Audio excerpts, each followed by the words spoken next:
This is the Eye on Annapolis Daily News Brief, keeping you informed about the happenings in Annapolis and the area. Local news, local sports, local events, local opinion, and of course, local weather. The Eye on Annapolis Daily News Brief starts now. Good morning. It's Tuesday, March 12th, 2019. This is John Frenaye, and this is your Eye on Annapolis Daily News Brief. Yesterday, about 7,500 teachers, parents, and a handful of students marched from the Navy Marine Corps Memorial Stadium down to the Capitol along Rao Boulevard. These were teachers who were joined by thousands of others for the March for Our Schools. The rally drew teachers from across the state who convened in front of the Capitol to demand more school funding, higher wages, and expanded pre-kindergarten education. Many politicians were on hand as well to speak to the crowd. County Executive Stuart Pittman took the stage saying that we had an election and education won. The Maryland State Education Association estimates that Maryland schools are underfunded by $2.9 billion, and lawmakers are attempting to close that gap this legislative session by pouring more money into schools. Governor Hogan has a $46 billion proposed state budget, and the House of Delegates is looking to add an additional $320 million on that. This will be a challenge next year as the Kirwan Commission does come into play. That was postponed from being acted upon this session into 2020. Some Maryland courts are warning residents about what they're calling a deceptive letter being sent to people who are behind on their taxes. The letters threaten people with the seizure of bank accounts and property and even arrest if the recipient does not call a number on it and pay for their debts. According to Anne Arundel County Circuit Court Clerk Scott Poyer, these letters look very official. The letters use words such as warrant and appear to come from the Anne Arundel County Courthouse, but they are postmarked in Denver. Poyer did say that tax liens are public record, and it's assumed that those records are being harvested in the creation of these letters. If you look very carefully at the fine print at the very bottom, they do indicate that it is not from the government or the IRS, but you have to look pretty hard for that. Maryland Comptroller Peter Franchot and the state's Attorney General's office are currently investigating that.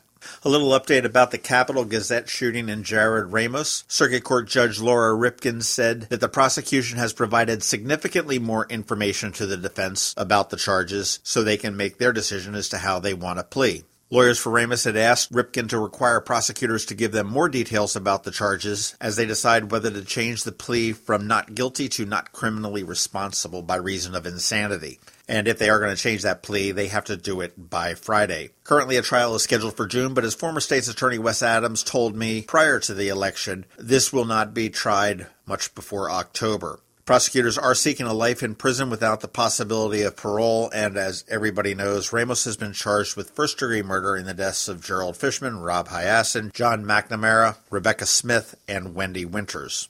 Ramos did have a long-time grudge against the Capitol newspaper and its former editor Tom Marquardt and former columnist Eric Hartley.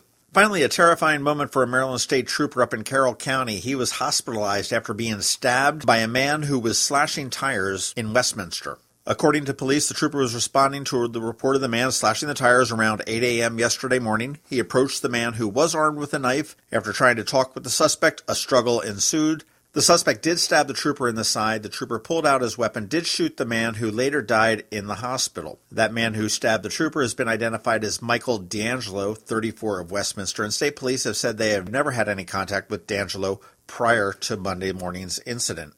The trooper is doing okay. He was released from the hospital yesterday afternoon, and he has been on the force for 6 years and will be on administrative leave while that is investigated.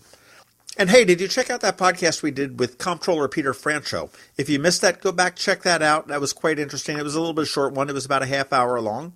And that does wrap it up for the news today. Please make sure you're checking out eyeonannapolis.net throughout the day because we do update it throughout the day. We don't know what's coming down the pike. Check out that first link in our show notes and find out all the different ways that you can connect with us. And, of course, please give us a rating or a review if you're someplace where you can do that. And let your friends and colleagues know about us. We would appreciate it. Other than that, hang tight. We've got a message from Spouses Cleaning Houses, and then we've got another upbeat weather forecast from George Young with DMV Weather. Dirty house? Call a spouse. That's right. Facts are, men don't always listen when it comes to cleaning the house. Spouses Cleaning Houses does. They clean almost anything. Fridge, oven, tub, showers, walls, porches, floors, ceilings, carpets, upholstery, tables, counters, pictures, mirrors, lights, fans, windows.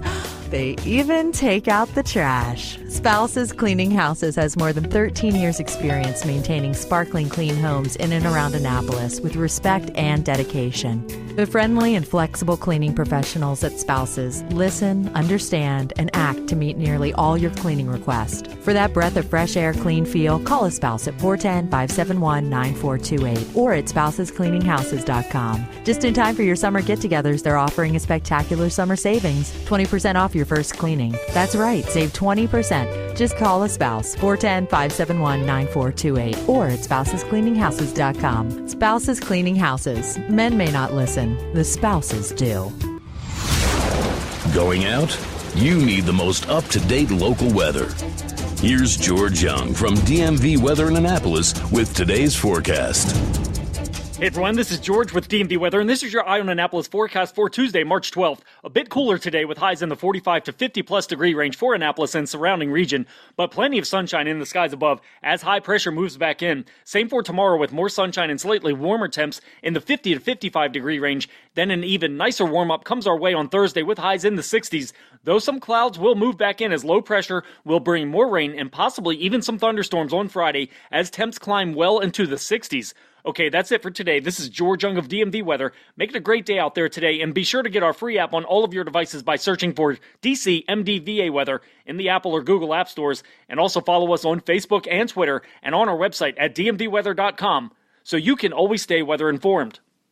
Join Anne Arundel Medical Center Foundation on Saturday, April 27, 2019 at our Denim and Diamonds Bash in Annapolis. Denim and Diamonds is a fun evening under the stars featuring fabulous cuisine and gourmet food trucks, live and silent auction, and a live band. Last year, AAMC cared for more than 2,000 patients in our emergency departments suffering from mental illness or addiction. Help us expand much-needed inpatient and outpatient programs and services for your community. For tickets and sponsorships, visit aamcdenimanddiamonds.org. Special thanks to our platinum sponsors, AAMC medical staff, the Chesapeake Bayhawks, Comcast, the Evan K. Thallenberg family, What's Up Media, and WRNR. You've been listening to the Eye on Annapolis Daily News Brief. Tell your friends and colleagues this is the podcast where you can keep up on the latest with what's going on in Annapolis. And also tell them about our website, eyeonannapolis.net, where you can find even more information. This podcast comes to you every Monday through Friday at 7 a.m., keeping you informed with the Eye on Annapolis Daily News Brief. And take a moment to listen to our other podcast, The Maryland Crabs, released every Thursday at noon.